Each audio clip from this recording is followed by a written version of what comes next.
మీ అందమైన ప్రయాణం ప్రారంభించండి. 49 మీ తల్లిదండ్రులు కావాలనే కలలను సాకారం చేయడానికి సహాయపడుతుంది. సంతానం అంటే పెళ్లి అవ్వగానే ఒక హెల్తీ కపుల్ ఉన్నారు అని అంటే వాళ్ళు కన్సీవ్ అవ్వడానికి ఎన్ని మంత్స్ టైం పడుతుందంటారు? మ్యారేజ్ అయిన తర్వాత ఎప్పుడైనా కన్సీవ్ అవ్వచ్చు, కానీ వాళ్ళని ఇన్ఫర్టైల్ కపుల్స్ గా, లేదు ప్రెగ్నెన్సీ రావట్లేదు అనేది మనం ఎందుకు రావట్లేదు అని తెలుసుకోవాలి అంటే, సో ఫీమేల్ వైపు వాళ్ళు ఫస్ట్ థింగ్ హిస్టరీ కనుక్కుంటారు. రెగ్యులర్గా ఇంటర్ కోర్స్ ఉందా లేదా, ఇంకా బీపీ కానీ షుగర్ కానీ. నార్మల్ గా కన్సీవ్ అవ్వచ్చు కదా అని అందరూ క్వశ్చన్ చేయొచ్చు, బట్ వాళ్ళకి ఎటువంటి అవకాశాలు అక్కడ ఉండాలి? ఎగ్ కౌంట్ నార్మల్ ఉండాలి, ఫస్ట్ ఇంపార్టెంట్. ప్రతిదీ నాకు ట్యూబ్ ఓపెన్ ఉంది కదా అని ప్రెగ్నెన్సీ వచ్చేస్తుందని ఏం లేదు. నేను హెల్దీగా ఉన్నాను, నా లైనింగ్ బాగుంది, నా ఎగ్స్ కౌంట్ బాగున్నాయి, ఎవ్రీ మంత్ న్యాచురల్గా మంచిగా ఓవులేషన్ అవుతుంది, నాకు ప్రెగ్నెన్సీ ఎందుకు రావట్లేదు? సో చాలా మందికి ఇన్ఫెక్షన్ ఉంటుందని అన్నారు కదా, సో ఆ ఇన్ఫెక్షన్ తో నిండిపోయినటువంటి స్పర్మ్ కనుక ఒకవేళ ఉంటే ఏం చేస్తారు? మొత్తం ఆ ఇన్ఫెక్షన్తో ఫస్ట్ అయితే మనం స్పర్మ్ టెస్ట్ చేసినప్పుడు మనకు తెలిసింది ఇన్ఫెక్షన్ ఉందా లేదా అనేది. అలాంటప్పుడు మనం యాంటీబయాటిక్స్ ఇస్తాం. నార్మల్గా స్పర్మ్ ఇప్పుడు ఇన్ కేస్ ఐయుఐ కానీ ఐవీఎఫ్ చేసినప్పుడు ఆబ్వియస్గా స్పర్మ్ మనం వాష్ చేస్తాం. సో ఆ ఇన్ఫెక్షన్ అనేది పోయేటట్టు చేసుకున్న తర్వాతే మీ పికప్ ద ఐవీఎఫ్లో అనుకోండి, మనం ఒక్కొక్క స్పర్మ్ని పిక్ చేసుకొని. రైట్, ట్రీట్మెంట్స్ విషయానికి వచ్చేస్తే ఫస్ట్ ఐయుఐ అనేది ఎవరికి అసలు సూటబుల్, ఎవరు చేయించుకోవచ్చు, ఎన్ని సిట్టింగ్స్ చేసుకోవడానికి అవకాశం ఉంటుంది? ఐయుఐ వచ్చేసేసి 1 year న్యాచురల్గా ట్రై చేశారు, అవ్వట్లేదు అంటే దాని తర్వాత వచ్చారు మన దగ్గరికి, ఓవులేషన్ ఇండక్షన్ సైకిల్స్ చేశాము, అవ్వట్లేదు. అలాంటప్పుడు నమస్తే, వెల్కమ్ టు సుమన్ టీవీ. ఈ రోజుల్లో అందరి లైఫ్ స్టైల్ కావచ్చు, ఫుడ్ హ్యాబిట్స్ కావచ్చు, అలవాట్లు, పద్ధతులు అన్నీ చేంజ్ అయిపోతూ వస్తున్నాయి. అయితే కొంతమంది మాత్రం చాలా సైలెంట్గా ఒక సమస్యను అయితే ఎదుర్కొంటూ వస్తున్నారు, అదే సంతానలేమి సమస్య. ఎస్, సంతానలేమి సమస్య అని మనం ఎప్పుడు అంటాం? సో నాకు నిజంగా సంతానం కలగట్లేదని ఎప్పుడు, ఎలా అసలు డిసైడ్ చేసుకోవాలి? పెళ్లి కాగానే చాలామంది ఎప్పుడు గుడ్ న్యూస్ చెప్తావు అనే మాటను వింటూ ఉంటారు. మరికొంతమంది ఎంత ప్రయత్నించినా కూడా మేము కన్సీవ్ కావట్లేదే అని బాధపడుతూ ఉంటారు. అసలు ఇన్ఫర్టిలిటీ సమస్య అనేది ఎందుకు వస్తుంది? ఒకవేళ వస్తే స్త్రీ పురుషులు ఇద్దరిలో వస్తుందా? ఒకవేళ ఇద్దరిలోనే వస్తుందనంటే దానికి కారణాలు ఇద్దరిలో ఏమై ఉండొచ్చు? దీన్ని ఎలా రెక్టిఫై చేసుకోవాలి? దీనికి నిజంగా ఇటీవల కాలంలో ఉన్నటువంటి చికిత్సా పద్ధతులు ఏమి మనకి అందుబాటులో ఉన్నాయి? టెక్నాలజీ చాలా పెరిగిపోతూ వస్తుంది. సో తల్లి కావడం అనేది ఈజీ అవుతుందా, కష్టం అవుతుందా? సో ఇలాంటి విషయాలన్నీ కూడా ఇవాళ పోడ్కాస్ట్లోనే మనం క్లియర్ చేసేసుకుందాం. సో మనతో పాటు ఉన్నారు fertility expert doctor Vijay Madhuri గారు. మ్యామ్ నమస్తే. నమస్తే మ్యామ్. సో చాలామంది ఈ రోజుల్లో చూస్తే ఒకప్పుడు సో నార్మల్ కన్సీవ్ అయ్యేవారు, నార్మల్ డెలివరీస్ అనేవి చాలా కామన్గా కనిపించారు. కానీ ఇప్పుడు ఎక్కడ చూస్తున్నా కూడా కన్సీవ్ అవ్వాలి అని అంటే డెఫినెట్గా ఏ ఐయుఐనో ఐవీఎఫ్కో వెళ్ళాల్సిన పరిస్థితి కనిపిస్తుంది. సంతానం అంటే పెళ్ళి అవ్వగానే ఒక హెల్తీ కపుల్ ఉన్నారు అని అంటే వాళ్ళు కన్సీవ్ అవ్వడానికి ఎన్ని మంత్స్ టైం పడుతుంది అంటారు? ఎప్పటి వరకు కన్సీవ్ అవ్వడానికి ఛాన్స్ ఉంటుంది? మ్యారేజ్ అయిన తర్వాత ఎప్పుడైనా కన్సీవ్ అవ్వచ్చు, కానీ వాళ్ళని ఇన్ఫర్టైల్ కపుల్స్ గా, లేదు ప్రెగ్నెన్సీ రావట్లేదు అనేది మనం ఎందుకు రావట్లేదు అని తెలుసుకోవాలి అంటే డాక్టర్ దగ్గరికి వెళ్ళాలి అంటే అట్లీస్ట్ మినిమం ఒక 1 year రెగ్యులర్ గా ఈ 1 year at least 3 to 4 times a week కలుస్తున్నా అండ్ రెగ్యులర్ పీరియడ్స్ వస్తున్నా, ఇంకా మిగతా ఏ ప్రాబ్లమ్స్ లేకుండా ఉన్న అప్పుడు అయినా ప్రెగ్నెన్సీ రాని వాళ్ళు అప్పుడు 1 year తర్వాత డాక్టర్ దగ్గరికి వెళ్ళి కలవటం బెటర్ అనమాట. సో ఇట్లా రెగ్యులర్ గా కలుస్తున్నా ఎందుకు ప్రెగ్నెన్సీ రావట్లేదు అనే రీజన్ అయితే తెలుసుకోవాలి. సో ఇది less than 35 years, అదే more than 35 years age group వాళ్ళు ఉన్నారు, మ్యారేజ్ చేసుకున్న వాళ్ళు more than 6 months కన్నా వెయిట్ చేయటం మంచిది కాదు. And more than 40 year age group maximum of 3 months వాళ్ళు న్యాచురల్గా ట్రై చేసి అప్పటికి కూడా అవ్వకపోతే బెటర్ ఒకసారి డాక్టర్ దగ్గరికి వెళ్తే వాళ్ళ ప్రాబ్లమ్స్ ఏంటి అనేది తెలుస్తుంది. సో ఫీమేల్ వైపు వాళ్ళు ఫస్ట్ థింగ్ హిస్టరీ కనుక్కుంటారు. రెగ్యులర్గా ఇంటర్ కోర్స్ ఉందా లేదా, ఇంకా బీపీ కానీ షుగర్ కానీ థైరాయిడ్ కానీ ఇట్లా ఏమన్నా ప్రాబ్లమ్స్ ఉన్నాయా, కలవలేకపోతున్నారా, ఇట్లాంటి ఫస్ట్ హిస్టరీ తీసుకుంటారు నార్మల్గా డాక్టరు. దాని తర్వాత ఒక బేసిక్ స్కాన్ ఉంటుంది ఆడవాళ్ళలో. ఫస్ట్ థింగ్ ఏం చూస్తారంటే స్కాన్లో వాళ్ళ యూట్రస్, గర్భసంచి ఎలాగుంది, గర్భసంచిలో ఉండే పొర ఎలాగుంది, నీట్గా ఉందా లేదా. ఐ మీన్ లైక్ కొంతమందికి ఏంటంటే మధ్యలో గోడలాగా ఉంటుంది అనమాట, సబ్సెప్టేట్ యూట్రస్ అంటారు, బైకార్నియేట్ యూట్రస్ అంటారు, అట్లా టైప్స్ ఆఫ్ యూట్రసెస్ ఉంటాయి. మధ్యలో ఒక గోడలాగా ఉండటం, దానివల్ల కూడా ఇంప్లాంటేషన్ జరగకపోవటం ఉంటుంది. నెక్స్ట్ వచ్చేసేసి వాళ్ళ ఓవరీస్ చూస్తారు. ఓవరీస్ లో ఎగ్స్ ఎలా ఉన్నాయి, ఐ మీన్ పీసీఓడియా లేకపోతే పిఓఆర్ అంటే పూర్ ఓవేరియన్ రిజర్వ్, చాలా తక్కువ ఎగ్స్ ఏమన్నా ఉన్నాయా, దాని గురించి కూడా చూస్తారు. అండ్ మగవాళ్ళలో సింపుల్ టెస్ట్ ఒకటి సీమెన్ అనాలిసిస్. ఆ టెస్ట్ బేసిస్ మీద ప్రాబ్లం ఏదన్నా ఉంటే దాని బేసిస్ మీద ముందుకెళ్తారు ట్రీట్మెంట్. ఒకవేళ ప్రాబ్లం కనుక ఏమీ లేదు అంటే వాళ్ళ రెగ్యులర్గా సైకిల్స్ వస్తున్నాయా లేదా. ఇంకా నెక్స్ట్ ఇంపార్టెంట్ టెస్ట్ ఒకటి ట్యూబ్ టెస్ట్. ఆడవాళ్ళకి ప్రెగ్నెన్సీ రావాలి అంటే ట్యూబ్స్ అనేది కంపల్సరీ ఓపెన్ ఉండాలి. ఎందుకంటే ఎవ్రీ మంత్ మనకి పీరియడ్ వస్తుంది. పీరియడ్ వచ్చిన తర్వాత రెగ్యులర్గా సైకిల్స్ వచ్చిన వాళ్ళకి మిడ్ సైకిల్లో ఓవ్యులేషన్ అనేది జరుగుతుంది. సో ఓవ్యులేషన్ అయినప్పుడు రిలీజ్ అయిన ఎగ్ ట్యూబ్లోకి వెళ్ళాలి. ట్యూబ్లోకి వెళ్ళిన తర్వాత అది ఒక 24 hours లైవ్లో ఉంటుంది. అదే టైంలో భార్యాభర్తలు కలిస్తే స్పర్మ్ అనేది గర్భసంచిలోంచి ట్రావెల్ చేసుకుంటా ట్యూబ్లోకి వెళ్ళి అక్కడ ఉన్న ఎగ్ని మీట్ అవుతుంది. ఆ మీట్ అయిన తర్వాత ఫర్టిలైజేషన్ జరిగిన తర్వాత 5 daysకి వచ్చి గర్భసంచిలో ఇంప్లాంటేషన్ అవుతుంది. సో ట్యూబ్స్ అనేది చాలా చాలా ఇంపార్టెంట్. కొంతమంది అన్ని బాగున్నాయి స్కాన్లో అని అనేసుకుంటారు, కానీ ట్యూబ్ టెస్ట్ చాలా మంది నెగ్లెక్ట్ చేస్తారు. ఈ ట్యూబ్ టెస్ట్ నెగ్లెక్ట్ చేస్తే మేబీ ట్యూబ్లోనే ప్రాబ్లం ఉండొచ్చు, సబ్ క్లినికల్ గా అంతకుముందు ఏమైనా ఇన్ఫెక్షన్స్ ఉండొచ్చు, దాని వల్ల కూడా ట్యూబ్స్ మూసుకుపోయి ఉండొచ్చు అనమాట. సో క్లియర్ గా ఎక్కడ ప్రాబ్లం ఉంది అనేది తెలుసుకోవాలి. సో 1 year వరకు న్యాచురల్ ట్రై చేయండి ఫర్ షూర్ కపుల్స్. 1 yearకి మించి మీరు నిజంగా ప్లాన్ చేస్తుంటే అప్పటికి కూడా ప్రెగ్నెన్సీ రాకపోతే బెటర్ ఒకసారి ఫర్టిలిటీ కన్సల్టెంట్ని కలిస్తే వాళ్ళు బేసిక్ టెస్ట్ చేస్తారనమాట. సో ఈ రోజుల్లో అందరూ సెటిల్ అవ్వటానికే ఒక 30 years వరకు టైం తీసుకుంటున్నారు. సో పెళ్లి చేసుకోవడం అనేది 30sలో చేసుకునేటప్పుడు పిల్లలు కండం అనేది 35 బిలోనో చేస్తున్నారు. సో 30 years దాటిపోయిన తర్వాత పిల్లలు కనటానికి ఎందుకు ప్రాబ్లం అవుతుంది, ఏం జరుగుతుంది ఒక ఉమెన్లో? సో నార్మల్గా ఫర్టైల్ పీరియడ్ విమెన్కి ఎక్కడంటే 21 to 30లో ఈజీగా కన్సీవ్ అవుతారు. ఇప్పుడు మనకున్న లైఫ్ స్టైల్ బట్టి మన స్ట్రెస్ లెవెల్స్ చాలా అందరికీ స్ట్రెస్ ఎక్కువ అయిపోతుంది. దీనివల్ల కూడా నార్మల్గా 30 ఏజ్ దాటితే ఫర్టిలిటీ అనేది డిక్లైన్ అవుతుంది ఆబ్వియస్గా, because of the life style కానీ మన పొల్యూషన్ కానీ మన స్ట్రెస్ వల్ల కానీ. దీనివల్ల 30 తర్వాత కన్సీవ్ అవటం కొంచెం తగ్గుతుంది. సో ఇంతకు ముందు కాలంలో 30లో కన్సీవ్ అయ్యేవాళ్ళు, కానీ ఎగ్జాక్ట్ ప్రాబ్లం తెలుసుకోవాలంటే ఫర్ షూర్ ఒకసారి చూసుకుంటాము.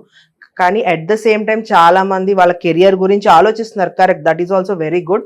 సో కెరియర్ గురించి ఆలోచించేటట్లయితే కూడా ఒక్కసారి బేసిక్ ఫర్టిలిటీ చెకప్ చేయించుకుంటే మీ ఫర్టిలిటీ ఎలా ఉందో కూడా తెలుసుకుంటే ఫర్దర్గా మీకు ప్రెగ్నెన్సీ వచ్చే ఛాన్సెస్ బెటర్గా ఉంటాయి. ఇప్పుడు ఈ మధ్యన చాలా అంటే మ్యారేజ్ అయిన వాళ్ళు కూడా ఉన్నారు. ఎగ్జాంపుల్స్ చాలా మంది సెలబ్రిటీస్ కూడా ఉన్నారు. వాళ్ళు మ్యారేజ్ అయిన తర్వాత వాళ్ళ కెరియర్ సెటిల్మెంట్ కోసం ముందే ఎగ్ ఫ్రీజింగ్ కానీ స్పర్మ్ ఫ్రీజింగ్ కానీ లేదు అంటే ఎంబ్రియో ఫ్రీజింగ్ చేయించుకొని వాళ్ళు సెటిల్ అయిన తర్వాత మంచిగా హెల్దీ బేబీస్ని డెలివరీ అవుతున్నారు. కానీ కొంతమంది ఏం చేస్తున్నారు, వాళ్ళకి నిజమైన ఫ్యాక్ట్స్ తెలియవు. చాలా మంది ఓపెన్ అప్ అవ్వట్లేదు కాబట్టి ఆ ఫ్యాక్ట్స్ తెలియక టైం డిలే చేస్తున్నారు. ఎట్లా అవుతుందంటే లైక్ 35 దాకా వెయిట్ చేస్తున్నారు, ఎగ్ రిజర్వ్ టోటల్గా డౌన్ అయిపోతుంది. ఆ టైంలో ఎంత ట్రీట్మెంట్ ఇచ్చినా క్వాలిటీ ఆఫ్ ఎగ్ మనకి రాదనమాట. సో అలాంటప్పుడు ప్రెగ్నెన్సీ చాలా డిఫికల్ట్ ఉంటుంది. ఈవెన్ మేల్స్లో కూడా స్మోకింగ్, డ్రింకింగ్, ఈ ల్యాప్టాప్స్ యూసేజ్ ఎక్కువైపోయింది, మొబైల్ ఫోన్స్ యూసేజ్ ఎక్కువైపోతుంది. వీటన్నిటి వల్ల కూడా వాళ్ళకి ఆబ్వియస్గా స్పర్మ్ తగ్గిపోతుంది. ఇవన్నిటిని వాళ్ళు లైట్ తీసుకుంటున్నారు బేసికలీ, అది కూడా ఒక ఇంపార్టెంట్ థింగ్. సో కానీ ఆడపిల్లలు వాళ్ళు పుట్టినప్పుడే వాళ్ళ ఓవరీస్ లోని ఎన్ని ఎగ్స్ అనేది కౌంట్ అనేది అది ఫిక్స్ అయిపోయి ఉంటుంది కదా.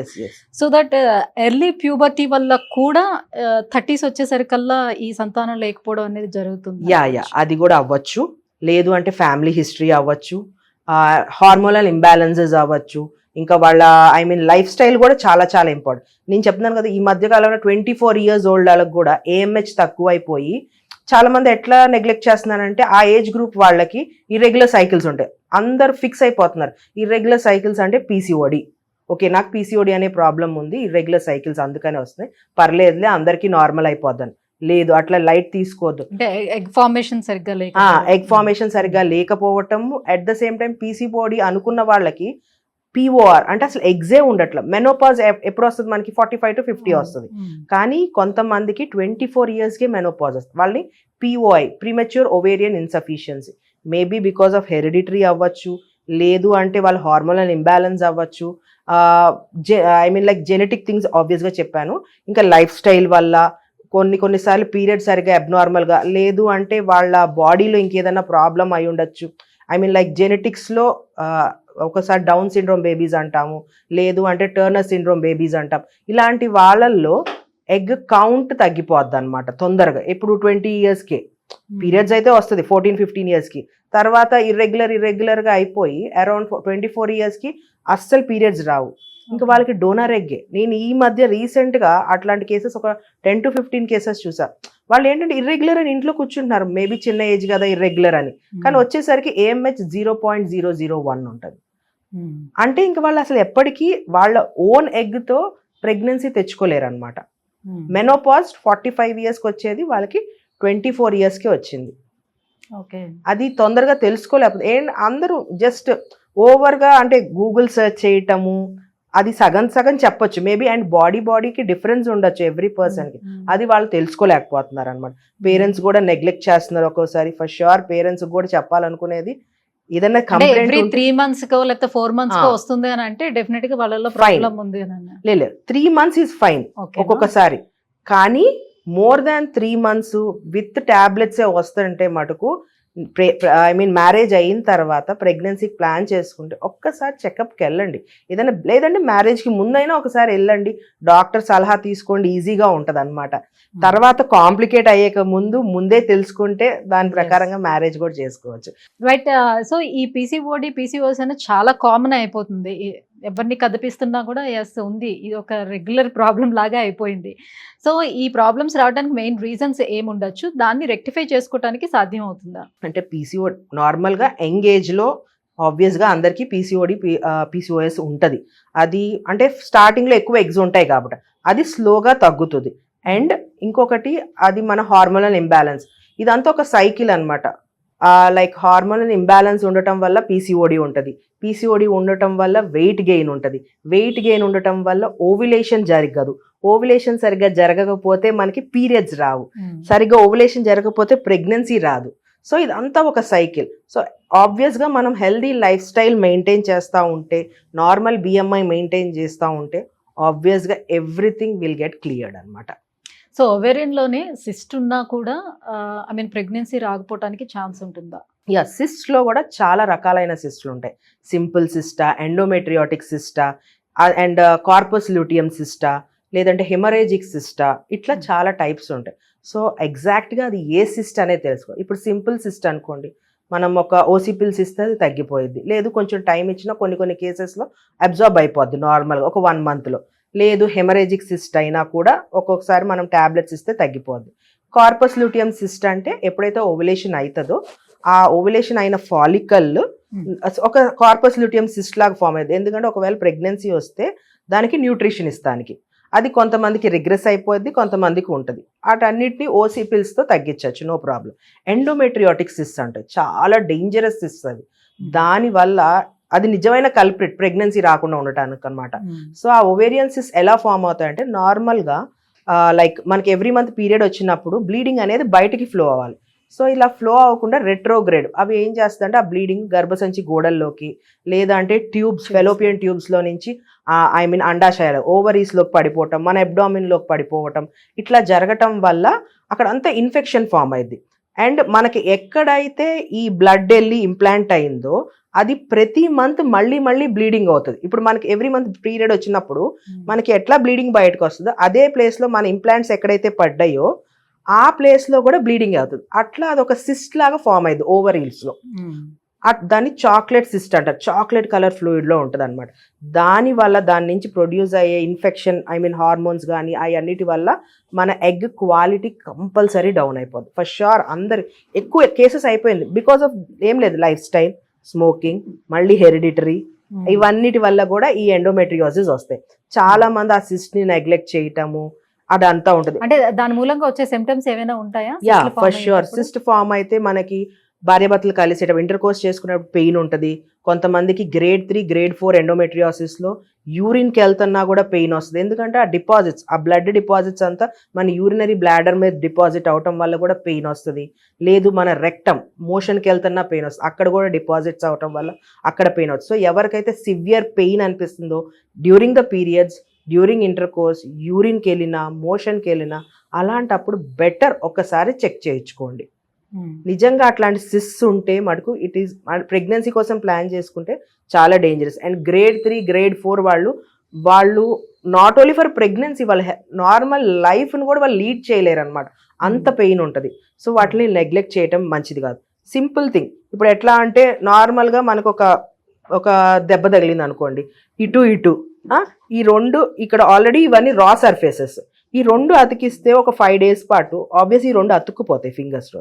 అట్లాగే బాడీలో కూడా మల్టిపుల్ చోట్ల బ్లీడింగ్స్ వెళ్ళి ఇంప్లాంట్ అయి ఉండటం వల్ల అన్ని బ్లీడింగ్స్ ఒకదానికొకటి అతుక్కుపోతాయి.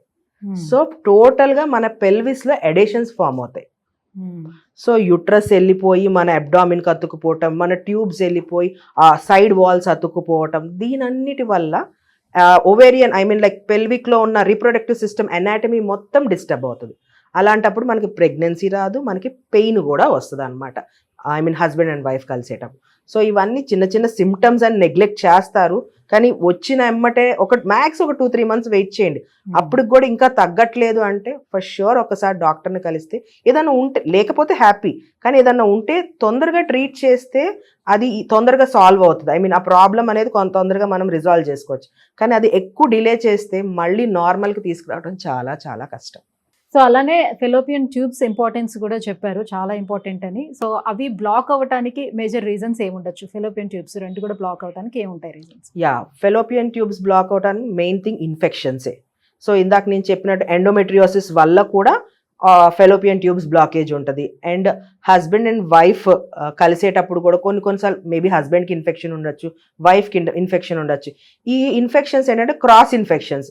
దానివల్ల ఆబ్వియస్లీ ఈ ఇన్ఫెక్షన్స్ త్రూ ద వెజైనా యుట్రస్లోకి వెళ్ళి, యుట్రస్లో నుంచి ట్యూబ్స్లోకి వెళ్ళి దానివల్ల ఎడేషన్స్ ఫామ్ అవుతాయి. దానివల్ల బ్లాక్ ట్యూబ్స్ కూడా ఉంటాయి. కొంతమందికి పుట్టుకతో కూడా బ్లాక్ ట్యూబ్స్ ఉంటాయి అన్నోన్ రీజన్స్ వల్ల. సో అది మనం ఎలాగో చేయలేము. ఈ ఇన్ఫెక్షన్స్ అనేది కొంతమంది ఎట్లా ఉంటారు, ఇన్ఫెక్షన్ ఉందని చెప్తాం మనం, ఇన్ఫెక్షన్ ఉంటే ట్యాబ్లెట్స్ ఇస్తాం, ఓకే ట్యాబ్లెట్స్ వాడేస్తున్నాం కదా అయిపోయింది అనుకుంటాం. నో, ట్యాబ్లెట్స్ కపుల్ ఇద్దరూ వాడాలి.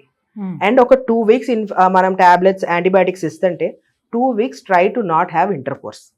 ఒక పక్కన ట్యాబ్లెట్స్ వాడుతూనే ఉంటారు, ఒక పక్కన ఇంటర్కోర్స్ కూడా ఉందనుకో, ఆబ్వియస్లీ క్రాస్ ఇన్ఫెక్షన్ జరుగుతూనే ఉంటుంది. ఇంకెక్కడ మనం ఇరాడికేట్ చేస్తున్నాం అది అర్థం చేసుకోరు ఒక్కోసారి. దానివల్ల అది సివియర్ అవుతుంది ఇన్ఫెక్షన్స్. అండ్ మల్టిపుల్ పార్ట్నర్స్ ఉండటం, దీనివల్ల కూడా బ్లాక్ ట్యూబ్స్ అదే ఇన్ఫెక్షన్ మల్టీ ఆ ఇన్ఫెక్షన్ లోపలికి వెళ్ళటం వల్ల మళ్ళీ బ్లాక్ ట్యూబ్స్ వచ్చే ఛాన్సెస్. ఇప్పుడు డయాబెటీస్ ఉండే లేడీస్ లో వెజైనా ఇన్ఫెక్షన్ అనేది చాలా కామన్ ఉంటుంది, దాని మూలంగా కూడా ఎఫెక్ట్ అయిపోయే ఛాన్స్ అవ్వచ్చు. ఏదైనా ఇన్ఫెక్షన్స్ ఉంటే ఫర్ ష్యూర్ ట్యూబ్ బ్లాకేజ్ ఉండొచ్చు. ఓకే, సో ఈ బ్లాకేజెస్ ని క్లియర్ చేయడం ఎలా డయాగ్నోసిస్ చేసుకోవాలి, దానికి ఉన్నటువంటి టెస్ట్లు ఏంటి, సో క్లియర్ చేయడానికి సాధ్యమవుతుందా? Main thing fallopian tubes blockage ఉందా లేదా చేసే టెస్ట్ HSG లేదంటే SIS. HSG అంటే ఒక బ్లూ కలర్ డైని మన గర్భసంచిలో నుంచి ఇంజెక్ట్ చేసి, అదే మనం ఒక ఎక్స్రే మెషిన్ కింద పడుకొని ఉంటాము, ఆ ఇంజెక్ట్ చేసే టైంలో మల్టిపుల్ ఫిల్మ్స్ తీస్తామన్నమాట. సో ఈ డై గర్భసంచిలోంచి ట్యూబ్స్లోకి వెళ్తున్నప్పుడు ఒక పిక్చర్, ట్యూబ్స్లోంచి అబ్డామిన్లో పడుతున్నప్పుడు ఒక పిక్చర్. ఇది ఒక సెట్ ఆఫ్ టెస్ట్ అనమాట, అది HSG అంటారు.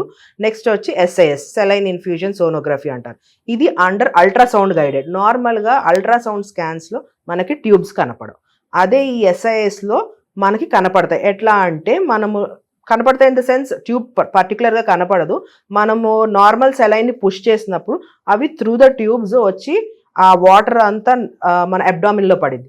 సో ఎటువైపు నుంచి వస్తుంది అనేది మనం క్లియర్గా డాప్లర్ ఫ్లోస్తో చూసుకొని సో ట్యూబ్స్ క్లియర్ ఉన్నాయా లేదో చెప్తాం. కానీ for sure very very important test, 100% tubes block ఉన్నాయా లేదో తెలిసే టెస్ట్ డయాగ్నోస్టిక్ లాప్రోస్కోపీ. దాంట్లో క్లియర్గా మనకి తెలుస్తాయి అనమాట, మన కళ్ళతో మనం చూడొచ్చు ఇంకా క్లియర్గా చెప్పాలంటే. So first test will be diagnostic laparoscopy to assess the tubes, second వచ్చేసి HSG, నెక్స్ట్ వచ్చేసి SIS అనమాట. ఓకే, సో అలా డయాగ్నోసిస్ చేసుకున్న తర్వాత దాన్ని క్లియర్ చేయడానికి ఎంతవరకు సాధ్యం అవుతుంది? ఎందుకంటే దానిలో ఉన్న లేయర్స్ అన్ని కూడా చాలా పలుచగా చాలా దగ్గరగా ఉంటాయి కాబట్టి అది క్లియర్ చేయడం ఎంతవరకు సాధ్యం?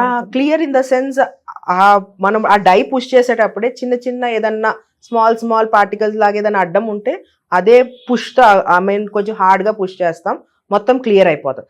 దానికి మించి ఏదైనా అడిషన్స్ ఉంటే ఫర్ షూర్ మనం ట్యూబ్స్ ఓపెన్ చేసి ఏమన్నా ఉందా లేదా తెలుసుకోవాలి.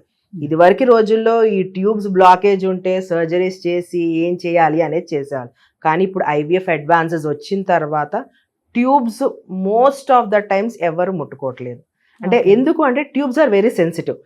మనం ఒకసారి సర్జరీ చేసామనుకో, ప్రాపర్ ఎక్స్పర్టీస్ ఉన్న డాక్టర్ చేస్తే ఫైన్, లేని డాక్టర్ చేసినప్పుడు ఇంకా ట్యూబ్స్ డ్యామేజ్ అవుతాయి. అప్పుడు ఏమైందంటే ఒక్కొక్కసారి మనకి ట్యూబల్ ప్రెగ్నెన్సీస్ వచ్చే ఛాన్సెస్ ఉంటుంది. ట్యూబ్లో ప్రెగ్నెన్సీ వస్తుంది. సో అది ఇంకా పెద్ద కాంప్లికేషన్. సో జాగ్రత్తగా చూసుకొని, Ectopic. అండ్ ఎక్టోపిక్ ఛాన్సెస్ ఎక్కువ ఉంటాయి, ట్యూబల్ ఎక్టోపిక్. సో మన ట్యూబల్ బ్లాకేజ్ అనేది ఎక్కడ ఉంది, ఏ ప్లేస్లో ఉంది, ఐ మీన్ డిస్టల్ ఎండ్లో ఉందా, ప్రాక్సిమల్ ఎండ్లో ఉందా అనేది చూసుకొని ఆ బేసిస్ మీద మన ట్రీట్మెంట్ ఉంటుంది. ఈ మోస్ట్లీ ఇంతకు ముందు కూడా ఐ మీన్ ట్యూబెక్టమీలు చేయించేసుకునే వాళ్ళు, మళ్ళీ ఎవరైనా బేబీ లేకపోవటం, చనిపోవటం వల్ల ట్యూబ్ ఓపెనింగ్, ఇవన్నీ కామన్గా జరిగేది. కానీ ఇప్పుడు సాధ్యమైనంత వరకు ఆ సర్జరీస్, ఓపెనింగ్ సర్జరీస్ చాలా తగ్గిపోయినాయి. Mostly IVF will be the better option అనే చెప్తున్నారు అందరూ, ఎందుకంటే అడ్వాన్సెస్ వల్ల. మళ్ళీ స్పెసిఫిక్గా చాలా మళ్ళీ ఇప్పుడు ట్యూబల్ ఓపెనింగ్ చేసిన 100% సక్సెస్ ఏం లేదు, అన్నీ ఓపెన్ అవుతాయి. సర్జరీ అయిన తర్వాత మళ్ళీ 3 months వెయిట్ చేయాలి మనం. 3 months వెయిట్ చేసిన తర్వాత మళ్ళీ నేను చెప్పిన హెచ్ఎస్జీ టెస్ట్ ఉంది కదా, అది చేయించుకొని ట్యూబ్స్ ఓపెన్ ఉన్నాయా లేదా, అప్పుడు మనకి ఒక క్లారిటీ వస్తుంది. బిఫోర్ ఏమైనా అబార్షన్స్ లైక్ అలాంటివి జరిగినా కూడా యా ఆబ్వియస్లీ ప్రీవియస్ గా tubal I mean like abortions జరిగున్నా కూడా అది ఐ మీన్ డిఎన్సీ లాగా చేసినా, లేదంటే కొన్నిసార్లు ప్రోడక్ట్స్ మిగిలిపోతాయి, దానివల్ల ఇన్ఫెక్షన్స్ వస్తాయి. దానివల్ల లేదు నార్మల్ డెలివరీ అయినా, సిజేరియన్ అయినా కూడా చాలా మందికి ఒక్కొక్కసారి బ్లాకేజెస్ అవుతాయి. సో ప్రాబ్లం ఏంటి అనేది తెలుసుకోవాలి ఫస్ట్ షూర్. తెలుసుకున్న తర్వాత దానికి సొల్యూషన్ డిపెండ్స్. ఎవ్రీ పేషెంట్కి మేము ఐవీఎఫ్ అని చెప్పట్లేదు నేను, మళ్ళీ స్పెసిఫిక్గా case to case it differs అనమాట. ఒక tube block, in case tubes block ఉన్నాయి అనుకోండి, వాళ్ళ ఏజ్ గ్రూప్ కూడా చూస్తాం.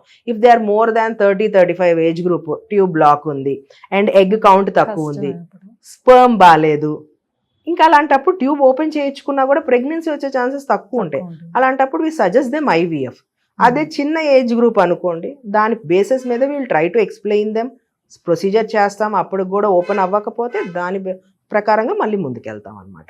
యా, 2 ఓవరీస్ నుంచి 2 ట్యూబ్స్ ఉంటాయి కదా, సో ఒక ట్యూబ్ బ్లాక్ అయిపోయినా కూడా దీని ఇన్ఫెక్షన్ మళ్ళీ ఇంకో ట్యూబ్ కూడా స్ప్రెడ్ అవుతుందా? అట్లా ఏముండదు. ఒక ట్యూబ్ బ్లాక్ అయ్యింది, సో ఇంకో ట్యూబ్ ఓపెన్ ఉంటే ఆ ట్యూబ్ నుంచి మనం ప్రెగ్నెన్సీ ప్లాన్ చేసుకోవచ్చు. ఒకవేళ ట్యూబ్ ఇన్ఫెక్ట్ అయ్యి ఉంటే దాన్ని కంప్లీట్ గా దాన్ని క్లోజ్ చేయడం ఏమైనా చేస్తారా? దాని నుంచి ఇన్ఫెక్షన్ ఏమైనా యుట్రస్ కి వెళ్తుందా? అది కూడా ఏంటంటే అది మీరు అన్నట్టు హైడ్రోసాల్పింగ్స్ అంటారు, ఇన్ఫెక్టెడ్ ఫ్లూయిడ్ అంతా ట్యూబ్ లో చేరుకుపోయి ఉంటది అనమాట. అది ఎప్పుడు మనం చూస్తామంటే ఎప్పుడైతే ఇప్పుడు నేను ఇదంతా కనెక్టెడ్ అన్నాను కదా, uterus and the tubes are connected. ఈ ఫెలోపియన్ ట్యూబ్స్ లో ఉన్న ఫ్లూయిడ్, ఇన్ఫెక్టెడ్ ఫ్లూయిడ్ యూట్రస్ లోకి డ్రిబుల్ అవుతుంది. ఇదంతా ఒక ఓపెనింగ్ అంటాను కదా, సో ఆ డ్రిబుల్ అవుతుంటే మటుకు ఫస్ట్ షూర్ యూట్రస్ ఇన్ఫెక్షన్స్ వస్తాయి. ఇన్ కేస్ ప్రెగ్నెన్సీ, ఈ ట్యూబ్ నుంచి వచ్చిన ప్రెగ్నెన్సీ వచ్చినా కూడా దానివల్ల అది ప్రాబ్లం. ఒక స్మాల్ డ్రాప్ ఆఫ్ ఫ్లూయిడ్ కూడా ఇంప్లాంట్ అయిన ఎంబ్రియోని పుష్ చేస్తుంది, ఇంప్లాంట్ అవ్వకపోయినా అట్లీస్ట్ వచ్చిన ఎంబ్రియోని పుష్ చేసేస్తుంది అనమాట బయటికి. సో ఒకవేళ ఆ ఫ్లూయిడ్ కనుక గర్భసంచిలోకి వస్తుంటే it's better we clip that fallopian tube అనమాట. లేదంటే తీసేయటం కానీ క్లిప్పింగ్ అని చేస్తామన్నమాట. కరెక్ట్గా uterus and I mean like fallopian tube joining దగ్గర ఒక క్లిప్పింగ్ చేస్తాం. అప్పుడు ఆ ఇన్ఫెక్టెడ్ ఫ్లూయిడ్ లోపలికి రాదు, కాబట్టి ప్రెగ్నెన్సీ వచ్చే ఛాన్సెస్ చాలా బెటర్ ఉంటుంది. చాలా మంది కేసెస్ ఉన్నారు, న్యాచురల్ కేసెస్ కూడా ఒక ట్యూబ్ ఇన్ఫెక్టెడ్, అలాంటప్పుడు క్లిప్పింగ్ చేస్తే ఇంకో ట్యూబ్ నుంచి మంచిగా ప్రెగ్నెన్సీ వచ్చేది. ఒకటే ట్యూబ్ నుంచి ప్రెగ్నెన్సీ రావటానికి కూడా వాళ్ళకి ఎలాంటి అవకాశాలు ఉండాలి అని, ఇప్పుడు నాకు ఉంది కదా ఒక ట్యూబ్ ఓపెన్ ఉంది, డెఫినెట్ గా నేను నార్మల్ గా కన్సీవ్ అవ్వచ్చు కదా అని అందరూ క్వశ్చన్ చేయొచ్చు. బట్ వాళ్ళకి ఎటువంటి అవకాశాలు అక్కడ ఉండాలి? అది చెప్తున్నాను కదా ఇందాక కూడా, I mean like egg count normal ఉండాలి, ఫస్ట్ ఇంపార్టెంట్. ప్రతిదీ నాకు ట్యూబ్ ఓపెన్ ఉంది కదా అని ప్రెగ్నెన్సీ వచ్చేస్తుందని ఏం లేదు. మీ ఎగ్ కౌంట్ ఉండాలి. Egg I mean like ovary కూడా డిస్టార్టెడ్ గా వేరే చోట ఎక్కడికో వెళ్ళి ఉండటం కాదు. Ovary tube I mean like ఎక్కడ ఉండాల్సిన అనాటమీ అట్లాగే ఉండాలి. At the same time husband sperm బాగుండాలి. అండ్ మీ యూట్రస్ లో ఉన్న లేయర్ మంచిగా పెరుగుతుంది, గుడ్ ట్రిపుల్ లైన్ ఉండాలి. Endometrium layer 8 mm minimum with good triple line ఉంటే ప్రెగ్నెన్సీ వచ్చే ఛాన్సెస్ చాలా బెటర్గా ఉంటుంది. ఒట్టి ట్యూబ్ అని కాదు, అన్ని it is all a synchronous thing అనమాట. మన యూట్రస్ బాగుండాలి, మన ట్యూబ్స్ బాగుండాలి, మన ఓవరీస్ లో ఉన్న ఎగ్ క్వాలిటీ బాగుండాలి, హస్బెండ్ స్పర్మ్ బాగుండాలి. ఇవన్నీ నార్మల్ గా ఉంటే it is all a synchronous thing which happens inside the body. And చాలా మంది కేసెస్ ఉన్నారు, మా స్పర్మ్ బాగుంది మేడం, నేను హెల్దీగా ఉన్నాను, నా లైనింగ్ బాగుంది, నా ఎగ్స్ కౌంట్ బాగున్నాయి, ఎవ్రీ మంత్ న్యాచురల్గా మంచిగా ఓవులేషన్ అవుతుంది, నాకు ప్రెగ్నెన్సీ ఎందుకు రావట్లేదు? అన్ఎక్స్ప్లెయిన్డ్ కేసెస్ వీళ్ళంతా. ఇందా చెప్పినట్టు ఎగ్ రిలీజ్ అవుతుందా లేదా అనేది, ఐ మీన్ ఓవులేషన్ అవుతుందా లేదా అనేది ఏ డాక్టర్ అయినా చెప్తారు. లేదంటే మీకు ఓవులేషన్ కిట్స్ వాడుతున్నారు చాలా మంది, దాని ద్వారా కూడా మనకు తెలుస్తుంది. కానీ రిలీజ్ అయిన ఎగ్ ట్యూబ్లోకి వెళ్తుందా లేదా అనే దానికి ఏ టెస్ట్ లేదు, ఏ డాక్టర్కి కూడా తెలియదు. సరే, రిలీజ్ అయిన ఎగ్ ట్యూబ్లోకి వెళ్తే అదే టైంలో స్పర్మ్ వెళ్ళి కలుస్తుందా లేదో కూడా టెస్ట్లు ఉండవు అనమాట. సో అది ఎందుకు అంటే లేదు, అది ఎప్పుడు తెలుస్తుంది? ఓకే, ఈ మంత్ ఎండింగ్కి ఎప్పుడైతే మీ పీరియడ్ ఎక్స్పెక్ట్ చేస్తున్నారో పీరియడ్ రాలేదు, మీకు ప్రెగ్నెన్సీ టెస్ట్ చేస్తే పాజిటివ్ వచ్చింది. సో నేను రెట్రోస్పెక్టివ్గా నేను అనుకోవచ్చు, ఓకే ఈ మంత్ రిలీజ్ అయిన ఎగ్ ట్యూబ్లోకి వెళ్ళిన ఎగ్ని స్పర్మ్ కలిసింది కాబట్టి ప్రెగ్నెన్సీ వచ్చింది. నేను ఇందాక ఇది చెప్తాను. ఇప్పుడు ఇది ఫెలోపియన్ ట్యూబ్ అనుకోండి, ఇది మీ ఓవరీ. ఈ రెండు బాడీలో ఫ్లోట్ అవుతుంది. ఎప్పుడైతే ఓవరీ ఎగ్ని రిలీజ్ చేస్తుందో it's a fraction of second thing ఈ ట్యూబ్ దాన్ని హోల్డ్ చేసుకోవాలి. ఒకవేళ ఆ ట్యూబ్ దాన్ని హోల్డ్ చేసుకోలేకపోతే ఆ ఎగ్ మీ అబ్డామిన్ లో పడిపోద్ది. ఇది వెళ్తేనే ఆ మంత్ అనేది మీకు ఒక ట్రయల్ అనేది జరగచ్చు. అది వెళ్ళకపోతే ఎక్కడ ఎగ్గే లోపలికి వెళ్ళట్లేదు ట్యూబ్లోకి, ఎన్ని స్పర్మ్స్ వెళ్ళినా ఏం ప్రయోజనం? So it's all a synchronous thing, natural thing which should happen in the body. And దానికి ఏ టెస్ట్లు లేవు. అవ్వట్లేదు మేడం, మాకు అన్ని బాగున్నాయి కదా, అవ్వట్లేదు అని. ఆ two things which are very important, no doctor can diagnose. It's very simple. దాని వల్ల ప్రెగ్నెన్సీస్ రావు. అవి అయితే టయానికి, అదే చెప్తున్నాను, చాలా మంది కేసెస్ అవ్వట్లేదు అని 4-5 years ట్రై చేస్తారు, అన్ని నార్మల్ ఉన్నా. మళ్ళీ దానికి కూడా ఏమైనా మెడిసిన్స్ ఉంటాయా? ఏమి ఉండవు. మహా అయితే ఏ డాక్టర్ అయినా ఫాలికల్ పెంచగలరు, ఓవిలేషన్ కి ఇంజెక్షన్ ఇవ్వగలరు, అంతవరకు చేస్తారు. ఆ ఓవిలేట్ అయిన ఎగ్ ఎక్కడికి వెళ్ళిందో ఏ డాక్టర్కి తెలియదు. సో అది it's a simple thing, it's a fraction of second thing, it should happen అంతే ఇన్సైడ్ ద బాడీ. అదంతా వాళ్ళ బాడీని బట్టి ఉంటుంది అనమాట. చాలా మంది ట్రై చేసి ఐయుఐస్ ట్రై చేస్తారు, అంతా నార్మల్గా ఉన్నాయని. ఐవీఎఫ్ ట్రై చేసి ఫెయిల్ అయిన వాళ్ళు కూడా ఉంటారు, లాస్ట్కి న్యాచురల్గా వచ్చేస్తారు. ఇది అన్ఎక్స్ప్లెయిన్డ్ కేసెస్లో కేసెస్ ఉన్నారు. అవ్వట్లేదు కదా మేడం, ఐవీఎఫ్కి వెళ్తా అని వస్తారు. సో ఈ మంత్ ఎగ్ పికప్ అంతా అయిపోయింది, ఒక 1 month అట్లా కొంతమంది గ్యాప్ తీసుకుంటారు, నెక్స్ట్ మంత్ ఎంబ్రియో ట్రాన్స్ఫర్ చేద్దామని. ఈ 1 month లోనే చాలా మంది కన్సీవ్ అవుతారు తెలుసా. అది ఎప్పుడు జరిగిద్దా మిరకిల్ అనేది ఎవరు చెప్పలేరు. అదే it's a synchronous thing, compulsory చెప్తున్నా, అదంతా ఒక synchronous thing which should happen inside their own body. మీరు ఎంత అడిగినా కూడా పాపం ఏ డాక్టర్ చెప్పలేరు ఆ విషయాన్ని. సో అలానే ఎండోమెట్రియం లేయర్ యొక్క ఇంపార్టెన్స్ ఏంటి దీంట్లో? ఎండోమెట్రియం లేయర్ అనేది, ఇప్పుడు మన ఎగ్జాంపుల్, ఒక ప్లాంట్ రావాలి అంటే ఒక సీడ్, నేల రెండు బాగుంటేనే ఒక ప్లాంట్ అనేది వస్తుంది. అట్లాగే మనకి ఇక్కడ సీడ్ ఏంటి, ఎంబ్రియో ఎలా ఫామ్ అయ్యింది, ఎగ్ స్పర్మ్ రెండు కలిపితే ఫామ్ అయ్యే ఎంబ్రియో. అది వచ్చి మన యూట్రస్లో ఇంప్లాంట్ అవ్వాలి. యూట్రస్లో ఇంప్లాంట్ అవ్వాలంటే దాని మీద ఒక లేయర్ ఫామ్ అవుతుంది, ఎండోమెట్రియం. ప్రాపర్గా బ్లడ్ సప్లై అయ్యి దాని లోపలికి ఆ ఎంబ్రియో అనేది లోపలికి వెళ్ళి దానికి బ్లడ్ సప్లై రావటానికి ఆ థిక్నెస్ కావాలన్నమాట. అది మంచిగా ఉంటేనే ప్రెగ్నెన్సీ కూడా వస్తుంది. సో ఈ రెండు important, embryo and the endometrium. And endometrium layer కూడా మినిమం 7 to 10 లేదు అంటే 8 to 10 mm with a good triple line ఉండాలి. మంచిగా 3 lines కనిపిస్తాయి. అలా ఉంటే ప్రెగ్నెన్సీ ఛాన్సెస్ బెటర్ ఉంటుంది. కానీ కొంతమందికి నార్మల్గా కన్నా 8 mm నార్మల్ అంటున్నారు, ఇంకా 6 mm వచ్చే వాళ్ళు ఉంటారు. ఇంకా వాళ్ళ బాడీ అంతే ఉంటుంది. అలాంటప్పుడు మనం సాధ్యమైనంత ట్రై చేస్తాం మెడికేషన్స్ ఇచ్చి పెంచడానికి. రాకపోయినా మంచి ట్రిపుల్ లైన్ కనిపిస్తే ప్రెగ్నెన్సీ. ఎందుకు ఇవాళ అంత స్పెసిఫిక్గా చెప్తానండి, ఇవాళ నా patient I was trying 3-4 months, తనకి ఐయుఐస్ చేసాము రాలేదు, ఐవీఎఫ్ చేసాము, ఐవీఎఫ్లో కూడా ఒక సైకిల్కి సరిపడే ఎంబ్రియోస్ వచ్చినాయి. 2 cycles క్యాన్సిల్ చేసా, 3 cycles క్యాన్సిల్ చేసా, తన లైనింగ్ మాక్సిమం 6.2-6.5 కన్నా పెరగట్లా. సరే అని ఎంబ్రియో ట్రాన్స్ఫర్ చేసి ఇవాళే పాజిటివ్ అనమాట. సో మనం ఒట్టి థిక్నెస్, కొన్ని కేసెస్, అన్ని కేసెస్ అనట్లేదు, బాడీ టు బాడీ డిఫరెన్సెస్. థిక్నెస్తో పాటు మనం మంచి గుడ్ ట్రిపుల్ లైన్, ఆ స్ట్రక్చర్ అనేది బాగుంటే ప్రెగ్నెన్సీ వచ్చే ఛాన్సెస్ చాలా బెటర్గా ఉంటాయి. రైట్. సో ఇవన్నీ కూడా బాగానే ఉన్నాయి, లేదు అని అంటే ఐవీఎఫ్కి వెళ్ళారు అనుకుందాం. సో డైరెక్ట్గా ఇంజెక్ట్ చేస్తారు కాబట్టి ఓకే ఐవీఎఫ్ అయిపోతుంది, డెఫినెట్గా కన్సీవ్ అయిపోతాం అనే దీంట్లో ఉంటారు. But what about uterus health అనేది ఎంత ఇంపార్టెంట్, ఎంత హెల్తీగా ఉండాలి, అందులో వచ్చే కాంప్లికేషన్స్ ఏముంటాయి? యూట్రస్ మంచి, లైక్ మనం చూసేది మెయిన్ థింగ్ లైనింగ్ ఒకటి, దాంతోపాటు ఏమైనా ఫైబ్రాయిడ్స్ ఉన్నాయా, ఎడినోమయోసిస్ ఉందా, ఎండోమెట్రియోసిస్ ఉందా, ఇవన్నీ కూడా చెక్ చేసుకోవాలన్నమాట. ఈ కొంతమందికి పెద్ద పెద్ద ఫైబ్రాయిడ్స్ ఉంటాయి అన్నమాట. ఆ ఫైబ్రాయిడ్స్ ఎక్కడ ఉన్నాయి, ఆ ప్లేస్మెంట్ ఒకవేళ ఎక్కడ ఉంటే, ఇప్పుడు అది మన గర్భసంచి లేయర్ అంటే ఎండోమెట్రియం లేయర్ అంటున్నాను కదా, ఆ లేయర్కి టచ్ అవుతుంటే మటుకు సాధ్యమంత వరకు తీసేయటం బెటర్. కానీ ఆ సైజ్ ఎంత ఉంది అది కూడా తీసిన ఇంపార్టెంట్. తర్వాత అప్పుడు ప్లాన్ చేసుకోమని చెప్తున్నారు. If it is touching the endometrium layer, అంటే ఇప్పుడు నార్మల్ గా ఒక లేయర్ అనేది ఇట్లా ఉందనుకో, దాన్ని నొక్కేస్తుంది అనుకోండి ఏదన్నా ఫైబ్రాయిడ్, అలా ఒక ఫస్ట్ నొక్కేస్తుంటే మటుకు కంపల్సరీ ఆ ఫైబ్రాయిడ్ ప్రెగ్నెన్సీని ఇంప్లాంట్ చేయకుండా ఆపుతుంది అని అర్థం. సో మంచిగా ఎక్స్పర్టీస్, మెయిన్ థింగ్ ఎక్స్పర్టీస్. ఈ ఫైబ్రాయిడ్స్ ని ఎట్లా పడితే అట్లా తీసేస్తే మళ్ళీ ప్రెగ్నెన్సీ రావడం చాలా కష్టం. మంచిగా ఎక్స్పర్టీస్ ఉన్న డాక్టర్ దగ్గరికి వెళ్ళి అది రిమూవ్ చేయించుకొని నీట్గా ఆ తర్వాత ప్రెగ్నెన్సీ ప్లాన్ చేయడం బెటర్. అండ్ ఫైబ్రాయిడ్స్ అనేది అవే ఫ్రమ్ ద ఎండోమెట్రియం. ఇప్పుడు ఎండోమెట్రియంకి అస్సలు టచ్ అవ్వట్లేదు ఏదైనా fibroid which is around 2 to 3 centimeters, అసలు దాన్ని టచ్ అయిపోవటం బెటర్. ఎప్పుడు డెలివరీ తర్వాత దాన్ని ఏదన్నా ఉంటే ఉండని, లేకపోతే లేదు. అది మనల్ని ఏమి ప్రాబ్లం చేయదు. మన గర్భసంచిలో ఉన్న లేయర్ కి గనక ఫైబ్రాయిడ్ టచ్ అవుతుంటేనే ప్రాబ్లం ఉండొచ్చు. If it's not touching the layer of the uterus, don't disturb those fibroids at all. కొంతమందికి బయటకు ఉంటాయి, కొంతమందికి సర్విక్స్ గర్భసంచి ద్వారం దగ్గర ఉంటాయి, అవన్నీ టచ్ అయిపోవటం బెటర్. ఎందుకంటే ఒకసారి సర్జరీ చేస్తే చాలా మటుకు ఒక్కోసారి ఈ ఎండోమెట్రియం లేయర్ డిస్టర్బ్ అయ్యే ఛాన్సెస్ ఉంటాయి. సో సింపుల్గా ఫస్ట్ థింగ్ అంతా చేసుకున్న తర్వాత మీకు ఎంబ్రియోస్ ఒకవేళ రెడీగా ఉంటే మీ గర్భసంచిని ఫస్ట్ ఒకసారి ఒక 1 month మెడికేషన్స్ ఇచ్చుకున్న తర్వాత ప్రాబ్లమాటిక్గా అప్పటికి కనిపిస్తుంటేనే టచ్ చేయాలి.